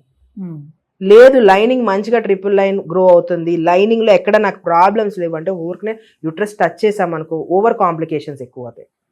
ఓవర్ సర్జరీస్ చేయించుకోకూడదు. So fibroids location important. లేదు అంటే ఒక్కొక్కసారి మనకి ఇప్పుడు ఇంజెక్షన్స్ ఉన్నాయి, fibroid size approximate 2 to 3 centimeters, ఆ లూప్రైడ్ అనే ఇంజెక్షన్స్ ఉంటాయి. అవి ఒక 2 to 3 months ఇచ్చి కొంచెం సైజ్ ష్రింక్ అయిన తర్వాత మనం ఎంబ్రియో ట్రాన్స్ఫర్ చేసినా కూడా ప్రెగ్నెన్సీస్ మంచిగానే వస్తాయి. సో ఎవ్రీథింగ్ ఎవ్రీ పేషెంట్, ఇప్పుడు ఈ కంప్లైంట్ ఒక పేషెంట్లో ఉంది, సేమ్ కంప్లైంట్ ఇంకో పేషెంట్లో ఉంటే ఆ పేషెంట్ ట్రీట్మెంట్ వేరేగా ఉంటుంది. తన బాడీ వేరు, తనది డిఫరెంట్ హిస్టరీ ఉంటుంది. సో ప్రతి పేషెంట్కి వాళ్ళ హిస్టరీని బట్టి వాళ్ళ బాడీని బట్టి ట్రీట్మెంట్ ఉంటుంది. కొంతమంది ఏంటంటే తనకి ఆ ఫైబ్రాయిడ్ ఉంది కదా మేడం, ఆ ఫైబ్రాయిడ్ ఎక్కడ ఉందో నీకు తెలియదు కదా. సో ఆ ఫైబ్రాయిడ్ లొకేషన్ ఏంటో మీరు తెలుసుకొని దాని తర్వాత ట్రీట్ చేయించుకోండి అమ్మా అంట. కామన్గా అట్లా మన ఓపీడీలు వచ్చి కూర్చొని మాట్లాడుకుంటారు, వాళ్ళకి తెలియదు ఫైబ్రాయిడ్ అంటే. ఇప్పుడు జనరల్గా బయటకు వెళ్ళి మాట్లాడేస్తారు వాళ్ళు, మాకు ఫైబ్రాయిడ్ ఉందని. కానీ ఫైబ్రాయిడ్ ఎక్కడ ఉంది కొంతమంది చెప్పేస్తారా, తీసేసుకుంటే బెటర్ కదా అమ్మా అని. ఎవరైతే తీపిచ్చుకున్న వాళ్ళు ఎక్కడుందనేది తెలుసుకోకుండా ఫైబ్రాయిడ్ తీయలేదే, నాకు దానివల్ల ప్రెగ్నెన్సీ రాలేదు అనేది కూడా చాలా మంది ఇట్లా ఎక్కువగా ఆలోచించి ఏదో ఒకటి మాట్లాడతారు. ఒకరికి ఏదో జరిగితే దాన్ని వీళ్ళకి వాళ్ళకు కూడా వాళ్ళు అనుకొని చేసుకుంటా ఉంటారు అనమాట.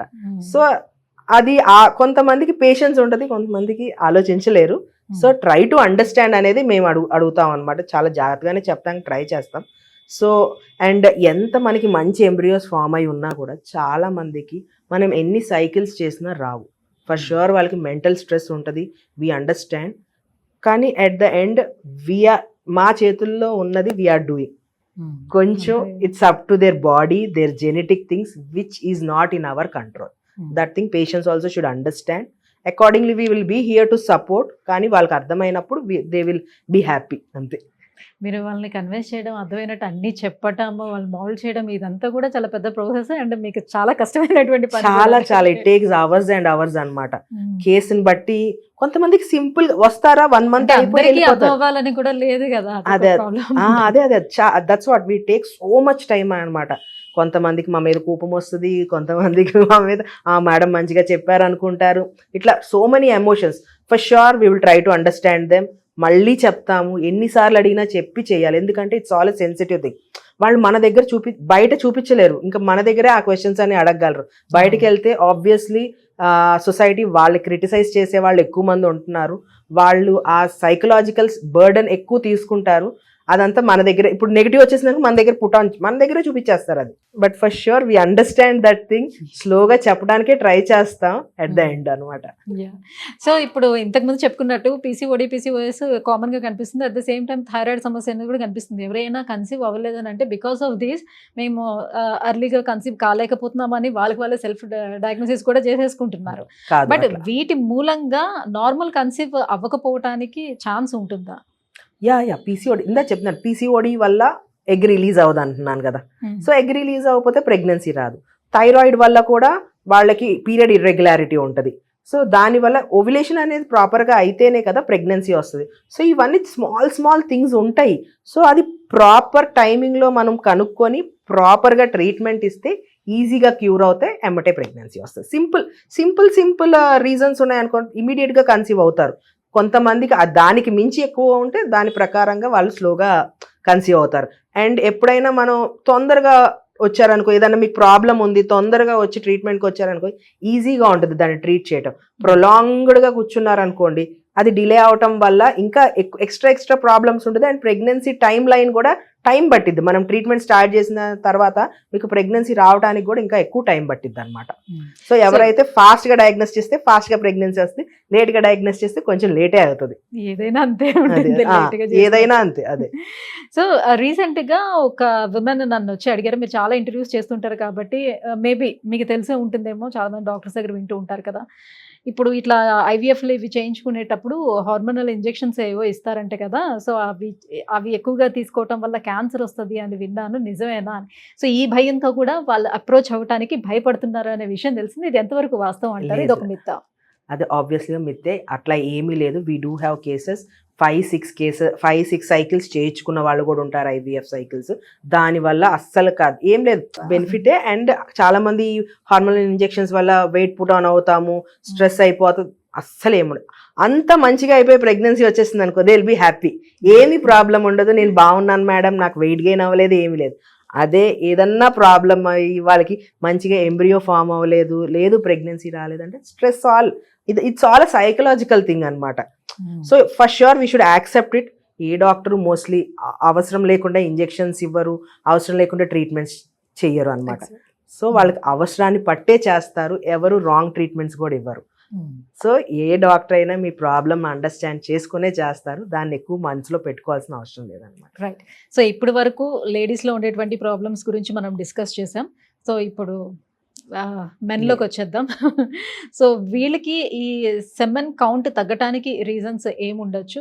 ఈ సెమెన్ కౌంట్ పెంచుకోవటానికి ఇంట్లోనే రకరకాల ప్రయత్నాలు కూడా చేస్తూ ఉంటారు. అసలు అలా ఓన్లీ ఫుడ్తోనో దేనితోనో పెరగడానికి అసలు సాధ్యం అవుతుందా?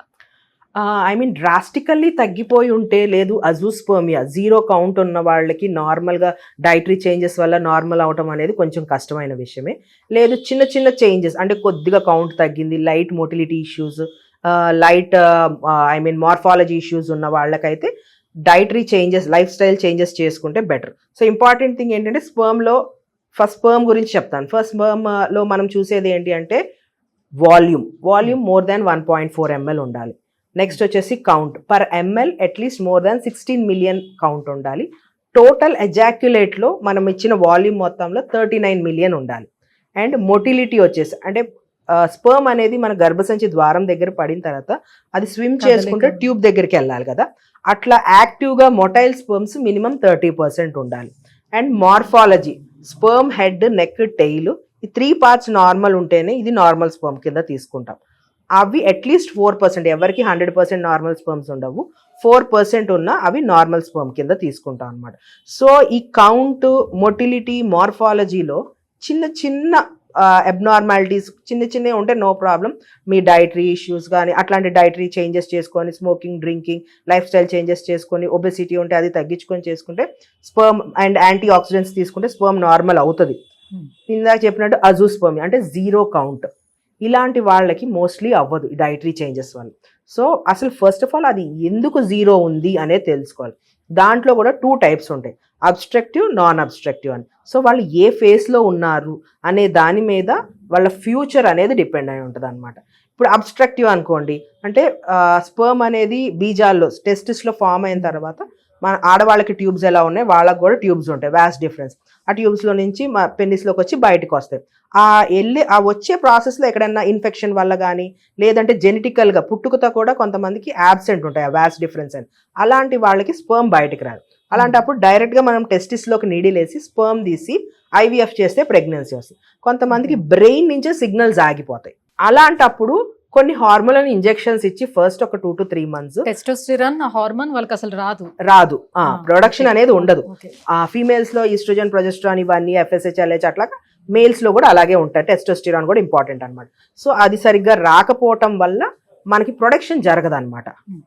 అలాంటప్పుడు కొంచెం హార్మోన్స్ ఇచ్చి వాళ్ళకి బయట నుంచి ఒక 2 to 3 months ట్రీట్మెంట్ ఇచ్చిన తర్వాత once again will try to do sperm test అనమాట. అప్పటికి రాకపోతే ఫస్ట్ ష్యూర్ ఒకసారి మళ్ళీ నీడిల్ వేసి చూస్తారనమాట డాక్టర్. సో ట్రై చేసి చూస్తాం, వస్తే మళ్ళీ ఐవీఎఫ్ చేసి ఎంబ్రియో ఫార్మ్ చేస్తాం. రాకపోతే వీల్ ట్రై టు కౌన్సిల్. వచ్చిన 1-2 కూడా మీరు అన్నట్టు మొటిలిటీ మార్ఫాలజీ కరెక్ట్ గా ఉండాలి. కానీ చాలా మంది పేషెంట్స్ ఉన్నారు, అది ఎట్లున్నా ఫస్ట్ అయితే ట్రై టు ఇంజెక్ట్ మేడం అంటే. నేను ఒక ఎగ్జాంపుల్ మళ్ళీ దీనికి కూడా, నా దగ్గర ఒక పేషెంట్ వచ్చారు లాస్ట్ ఇయర్. వాళ్ళు బయట టెస్ట్ చేయించుకుంటే 2 years నుంచి చూపించుకున్నారు, ఎప్పుడు తక్కువ స్పర్మ్ వస్తూ ఉంది. కానీ కరెక్ట్గా నా దగ్గరికి వచ్చే ముందు బయట చూపించుకుంటే అజూస్పర్మియా వచ్చింది.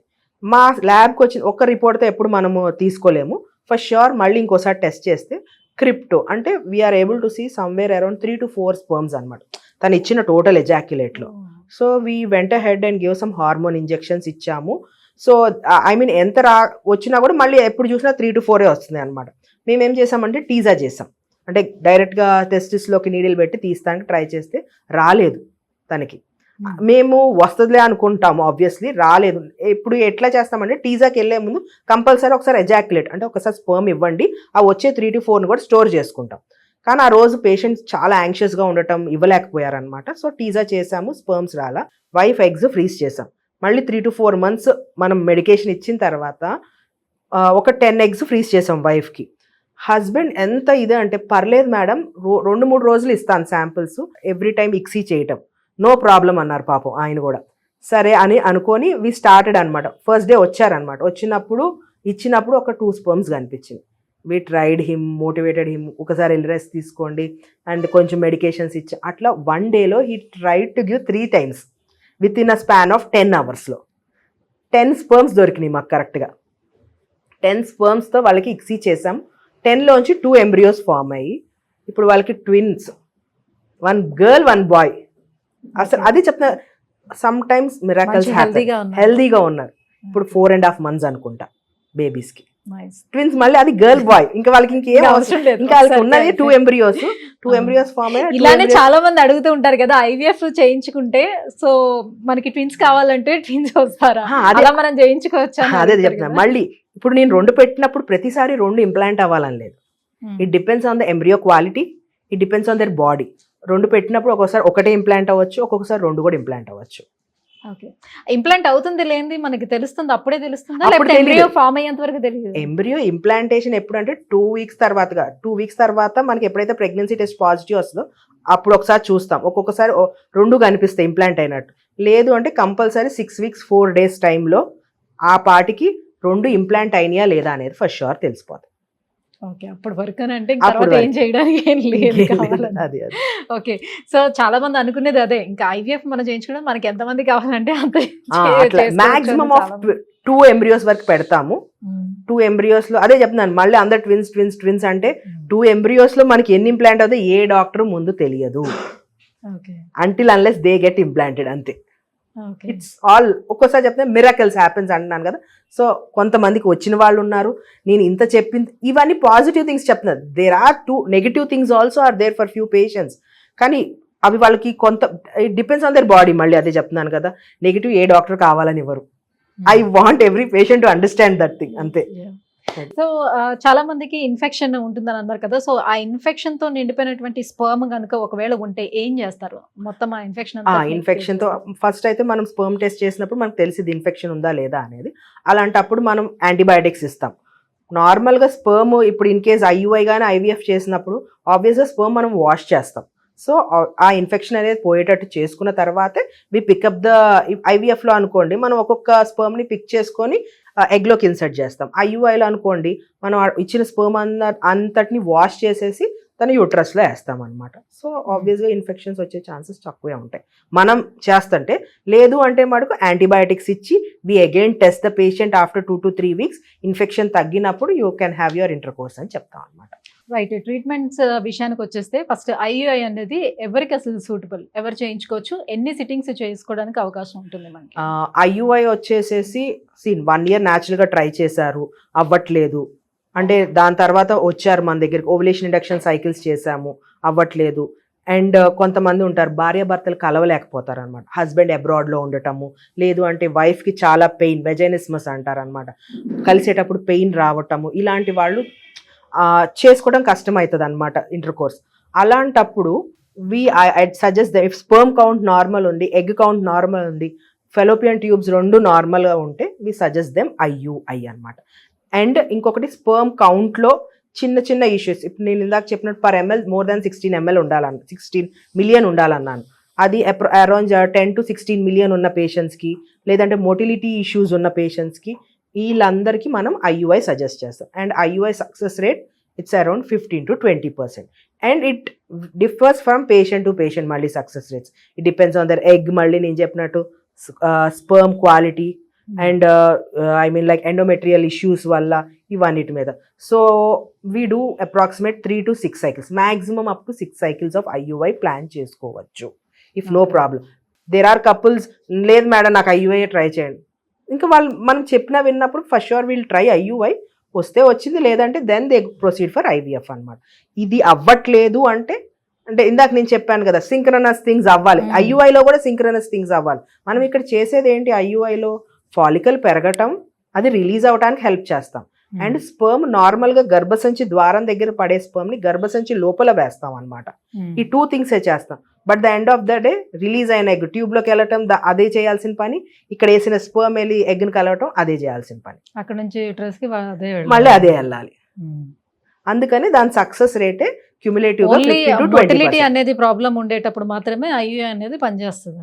అది మొటిలిటీ మరీ తక్కువ ఉంటే పనిచేయదు. మళ్ళీ అట్లీస్ట్ లైక్ 15 to 20% వరకు ఉన్నప్పుడు సక్సెస్ రేట్, 15 కన్నా తక్కువ ఉంటే మళ్ళీ దానికి మొటిలిటీ కొంచెం తక్కువ ఉంటుంది కాబట్టి వెళ్ళే ఛాన్సెస్ ఒక్కోసారి తక్కువ ఉంటుంది అనమాట. So if in case IUI success కాలేదు, ఇంకా ఫర్దర్ ప్రాసెస్ IVF కి వీళ్ళు ఎలిజిబుల్ అని ఎట్లా డిక్లేర్ చేస్తారు? IVF కి వీళ్ళే ఎలిజిబుల్ అంటే ఫర్ ష్యూర్ స్పర్మ్ చూస్తాం, మళ్ళీ ఎగ్ కౌంట్ ఎలా ఉంది. సో పేషెంట్ టు పేషెంట్ మళ్ళీ సక్సెస్ రేట్స్ డిఫరెంట్ ఉంటుంది దీంట్లో కూడా. IVF ఇంతకుముందు మరీ చాలా తక్కువ ఉండేది, ఇప్పుడు at least around 70 to 75% success rates are there. And మళ్ళీ అదే చెప్తున్నా, ఎగ్ కౌంట్ని బట్టి స్పర్మ్ కౌంట్ని బట్టి ఉంటుంది అనమాట. ఇప్పుడు 10 eggs తీసాను అనుకోండి, if age group less than 30 years, sperm యావరేజ్గా ఉంది, ఈ 10 eggsలో నుంచి somewhere around 3 to 4 embryos form అవుతాయి, 4 to 5 embryos ఫామ్ అవుతాయి. అదే more than 30 years ఉన్నారనుకోండి, AMH తక్కువ, ఎగ్ కౌంట్ తక్కువ ఉంది, క్వాలిటీ బాగాలేదని, వాళ్ళకి సమ్వేర్ అరౌండ్ 2 to 3 embryos, లేదంటే 1 to 2 embryos. అండ్ ఇంకా నేను ఇందాక చెప్పినట్టు ఎండోమెట్రియోసిస్, ఇంకా వేరే ఏదైనా ఇన్ఫెక్షన్స్ ఉన్నా, ఇంకా ఐ మీన్ ఓవరీస్ బాగా వెనక్కున్నా, అట్లా మల్టిపుల్ అంతకుముందు ఏదైనా సర్జరీస్ వల్ల ప్రాబ్లమ్స్ ఉన్నా, అలాంటి వాళ్ళకి మళ్ళీ సక్సెస్ రేట్స్ తగ్గుతూ ఉంటాయి. Every case is different. So IVF లోనే అడ్వాన్స్ ట్రీట్మెంట్ ఇక్సీనా? ఇక్సీ. ఓకే. అంటే ఇదివరకు రోజుల్లో ఎట్లా, ఈ IVF అంటే ఏంటి అంటే ఎగ్స్ తీసేవాళ్ళు, ఒక డిష్లో ఒక ఎగ్ పెట్టేసి కొన్ని స్పర్మ్స్ వేసేసేవాళ్ళు, వాటంతటా అవే ఫర్టిలైజ్ అవ్వాలి. ఇక్సీ అంటే ఏంటంటే we hold the egg and put the sperm inside it. ఎందుకంటే ఈ స్పర్మ్ ప్రాబ్లమ్స్ ఉండాలి, మోటిలిటీ ఇష్యూస్ ఉన్నా, మార్ఫాలజీ ఇష్యూస్ ఉన్నా, అవి స్పర్మ్ స్విమ్ అయ్యి వెళ్ళలేవు కదా, అందుకని మనమే స్పర్మ్ తీసుకెళ్ళి ఎగ్లోకి ఇన్సర్ట్ చేస్తాం. సో ఇప్పుడున్న టెక్నాలజీని చూస్తే ఇంకా ఎవరు అసలు కన్సీవ్ అవ్వరు అనే మాట ఇంకా తావు లేకుండా ఉంది, రైట్? సో ప్రతి ఒక్కరికి మాక్సిమం ఛాన్సెస్ ఉంటాయి, 95% వరకు మాక్సిమం ఛాన్సెస్. ఎగ్ పైన లేయర్ కూడా హార్డ్ గా ఉన్నా కూడా ఐ మీన్ మిక్సీ చేస్తే సాధ్యం అవుతుంది అంటారా? అంటే మనం మిక్సీలో అది దాంట్లో ప్రాబ్లం ఉండదు. న్యాచురల్ గా అయితే ఇప్పుడు PCODలో ఏమిటంటే షెల్ బాగా థిక్గా ఉంటుంది అనేది ఉంటుంది అనమాట. ఐ మీన్ లైక్ స్పర్మ్ అనేది దానంతటా అది వెళ్ళి పియర్స్ చేయలేదు. ఇక్సీలో for sure we take a needle and insert the sperm కాబట్టి ఆ థిక్నెస్ అట్లా ఏమీ ఉండదు అనమాట. ఓకే. సో ఇక్సీ కానీ IUI కానీ చేయించుకున్న తర్వాత ఎనీ ప్రికాషన్స్ తీసుకోవాలా? ఒకవేళ తీసుకోకపోవటం వల్ల కూడా ఫెయిల్ అయ్యే ఛాన్సెస్ ఏమైనా ఉంటుందా? మెడికేషన్లో ఉండాల్సిన అవసరం ఎంతవరకు ఉంటుంది? IUI అయిన తర్వాత బేసిక్ మెడికేషన్ ఇస్తాం, నార్మల్ రొటీన్ వర్క్ చేసుకోమంటాం, పెద్ద పెద్ద ఇంజెక్షన్స్ ఏముండవు, tablets, vaginal tablets or oral tablets ఉంటాయి. IVFలో మటుకు ఇట్స్ ఆల్మోస్ట్, ఎందుకంటే IUIలో న్యాచురల్ థింగ్ లాగే వాళ్ళకి కార్పస్ ల్యూటియం అనేది ఉంటుంది, ఎందుకంటే దాని నుంచి హార్మోన్స్ వస్తాయి, it will support. IVF it's not a natural thing, artificial. మనం బయట నుంచి ఒక ఎంబ్రియోని ప్లేస్ చేస్తున్నాం, సో హార్మోన్స్ అని బయట నుంచి ఇవ్వాలి. సో సింపుల్ థింగ్, అందరు ఊరికనే తుమ్మినా లేదంటే దగ్గినా లేదంటే ఇట్లా భయపడతారంటారు, కొంచెం ఎక్కువసేపు జర్నీ చేసినా ఫాస్ట్గా నడిచినా అట్లా ఏముండదు. ఒకసారి ఎంబ్రియో లోపల పెట్టిన తర్వాత ఆ వాల్స్ అన్ని మూసుకుపోతే బయటకి ఏమీ రాదు. ఫస్ట్ థింగ్ డాక్టర్ చెప్పిన ప్రిస్క్రిప్షన్ టైం టు టైం తీసుకోవాలి. ఓవర్గా స్ట్రెస్ తీసుకోవద్దు. ఎక్కువగా జర్నీస్ అయితే తగ్గించుకుంటే better. And strict bed rest అవసరం లేదు, మినిమల్ వర్క్ చేసుకోవచ్చు. ఇంపార్టెంట్ థింగ్ డ్రగ్స్ తీసుకోవాలి, స్ట్రెస్ ఫ్రీగా ఉండాలి అండ్ గూగుల్ సెర్చ్ చేయదు. మెయిన్ థింగ్ అది. అండ్ మీకు ఇచ్చిన డ్రగ్స్ వేరే పేషెంట్కి ఇవ్వాలని లేదు. మీ డ్రగ్స్ వేరే పేషెంట్కి వేరే డ్రగ్స్. వాళ్ళ బాడీని బట్టి వాళ్ళకి ఇస్తాం, మీ బాడీని బట్టి మీకు ఇస్తాం. వాళ్ళకి ఇచ్చారు కదా, వాళ్ళకి ప్రెగ్నెన్సీ వచ్చింది, మీకు ఇవ్వలేదు కదా, మీకు ప్రెగ్నెన్సీ రాలేదు, అదంతా ఉండదు. స్పెసిఫిక్గా మనం పర్సనలైజ్ ట్రీట్మెంట్ ఇస్తామన్నమాట. ఏ పేషెంట్కి ఎలాంటిది ఇవ్వాలి అనేది చూసుకొనే ఇస్తాం అనమాట. And last doubt, IUI and IVF చేయించుకున్న వాళ్ళు ఖచ్చితంగా సి సెక్షన్ కి వెళ్లాల్సిందేనా? నార్మల్ డెలివరీ అవ్వదంటారా? 100% నార్మల్ డెలివరీకి ట్రై చేసి, అంటిల్ అన్లెస్ బేబీస్ హెడ్ కిందకి లేకపోవటం, ట్రాన్స్వర్స్ లైలో ఉండటము అట్లా ఏదన్నా ఉంటేనే తప్పించి అదర్వైజ్ చక్కగా న్యాచురల్గా ట్రై చేసుకోవచ్చు. ఐయుఐ చేయించుకున్న, ఐవీఎఫ్ చేయించుకున్న, caesarean no, not at all. Right. So ఇలా ఇన్ఫర్టిలిటీ ప్రాబ్లమ్ వచ్చేటప్పుడు ఒక ఫెర్టిలిటీ సెంటర్ ఉంది అని ఫస్ట్ ఆఫ్ ఆల్ అందరికి బాగా తెలిసినటువంటి సెంటర్ ఫెర్టినైన్, రైట్? సో ఎవరిని కదిలించినా కూడా అందరికీ కూడా తెలుసు ఫెర్టినైన్ అంటే. సో ఫస్ట్ అది ఒకటే మోస్ట్లీ ఉంది అని అనుకున్నారు, తర్వాత చిన్న చిన్నవి చాలా వచ్చాయి అనుకోండి, అది తర్వాత థింగ్. సో ఫెర్టినైన్లో ఎప్పటి నుంచి, ఎన్నో సంవత్సరాల నుంచి ఉంది కాబట్టి, సో ఇక్కడ ఎలాంటి టెక్నాలజీని యూజ్ చేస్తున్నారు, మీ దగ్గర అందుబాటులో ఉన్నటువంటి ట్రీట్మెంట్స్ గురించి? మా ల్యాబ్స్ అని ISO స్టాండర్డ్ 6లో బిల్ట్ అయింది. కే సిస్టమ్ ఇంక్యుబేటర్స్ ఉన్నాయి, జీల్ట్రిక్స్ అలార్మ్ సిస్టమ్స్. ఏదైనా ప్రాబ్లం వచ్చినా కూడా ఎమ్మటే మనకి అలార్మ్స్ వస్తాయి అనమాట. ఐ మీన్ టెంపరేచర్ ప్రాబ్లమ్స్ ఏమన్నా ఉన్నా కూడా. అండ్ RI విట్నెస్ కార్డ్స్ అని ఇప్పుడు ఎక్కువగా ఈ మధ్యకాలంలో చాలా మటుకు mix and match of sperm and egg జరగటం ఇవన్నీ చూస్తాం. అవన్నీ జరగకుండా మన దగ్గర RI విట్నెస్ సిస్టమ్స్ అని ఉన్నాయి అనమాట. ఒక 2 కార్డ్స్ ఇస్తారనమాట, బార్ కోడింగ్ కార్డ్స్. అవి స్పెసిఫికలీ ఫర్ ద కపుల్ అనమాట. ఆ బార్ కోడింగ్ మనం కంపల్సరీ ఇక్సీ స్టేషన్ దగ్గర, అంటే లోపల ల్యాబ్లో తీసుకెళ్ళినప్పుడు వేరే బార్ కోడ్ ఉన్నది తీసుకెళ్తే మనకు అలార్మ్స్ వస్తాయి. ఇమీడియట్గా అది తీసేసేయాలని చెప్పి, మిక్స్ అండ్ మ్యాచ్ అవ్వకుండా. సో ఇవన్నీ latest technologies we do have in 49 for పేషెంట్కి మంచి హెల్దీ ప్రెగ్నెన్సీకి ఇంపార్టెంట్. మెయిన్ టెంపరేచర్స్ అనేది చాలా ఇంపార్టెంట్. ఎంబ్రియో ప్రిజర్వ్ చేసినప్పుడు ఆ టెంపరేచర్ సరిగ్గా లేకపోతే ఎంబ్రియో క్వాలిటీ డిస్టర్బ్ అవుతుంది. సో అవి మెయింటైన్ చేస్తానికి అండ్ పేషెంట్స్కి ఏమి మిక్స్ అండ్ మ్యాచ్ అవ్వకుండా, అలాంటి స్ట్రెస్ అవ్వకుండా ఉండటానికి, ట్రస్ట్ బిల్డ్ చేసుకోవడానికి కూడా మా దగ్గర ఉన్న RI విట్నెస్ వల్ల చాలా యూస్ఫుల్ అవుతుంది పేషెంట్స్కి. కే సిస్టమ్ ఇంక్యుబేటర్స్ ఇంతకు ముందు ఎట్లా ఉండేదంటే, ఇప్పుడు ఈ రోజు ఎగ్ పికప్ జరిగింది అండ్ ఇక్సీ చేసిన తర్వాత అన్ని ఒకే దాంట్లో పెట్టుండేవాళ్ళు అనమాట, ఒకే ఇంక్యుబేటర్లు. ఇప్పుడు మన దగ్గర ఎట్లా అంటే సపరేట్ ఇంక్యుబేటర్స్ వస్తాయి అనమాట. ఏ పేషెంట్కి ఆ పేషెంట్కి ఇంక్యుబేటర్. ఇప్పుడు ఒకసారి డోర్ ఓపెన్ చేసాం అనుకోండి, మిగతా అవి డిస్టర్బ్ అయిపోతాయి కదా. అట్లా కాకుండా ఇండివిజువల్గా దేనికి దానికి ఒక డోర్ ఉందనుకోండి, ఒక రూమ్ ఉంటే ఏ రూమ్కి ఆ రూమే తీస్తాం, మిగతా అవి డిస్టర్బ్ అవ్వవు. సో దాని ఎంబ్రియో క్వాలిటీ కూడా డిస్టర్బ్ అవ్వకుండా ఉండటానికి అలాంటి ఇంక్యుబేటర్ సిస్టమ్స్ ఉన్నాయి మన దగ్గర. సో ఇవన్నీ latest technologies we have in. So మీరు స్టార్టింగ్ లోనే చెప్పారు, సో ఇప్పుడు అందరూ కూడా ఈ ఎడ్యుకేషన్ దాంట్లో, కెరియర్ దీంట్లో పడి చాలా ఇయర్స్ వెయిట్ చేస్తున్నారు పిల్లల కోసం, చాలా లేట్గా కన్సీవ్ అవడానికి, ప్రెగ్నెన్సీని ప్లాన్ చేసుకుంటున్నారు. సో అలాంటి వాళ్ళు వాళ్ళ ఎగ్స్ని కానీ స్పర్మ్ని కానీ స్టోర్ చేసుకోవాలంటే మీ దగ్గర అందుబాటులో ఉందా? ఉంటే ఎన్ని ఇయర్స్ వరకు స్టోర్ చేసుకోవడానికి అవైలబుల్ ఉంది? మా దగ్గర ఎగ్ ఫ్రీజింగ్, స్పర్మ్ ఫ్రీజింగ్ ఉంది. According to ART guidelines minimum of 10 years మనం ఫ్రీజ్ చేసుకోవచ్చు.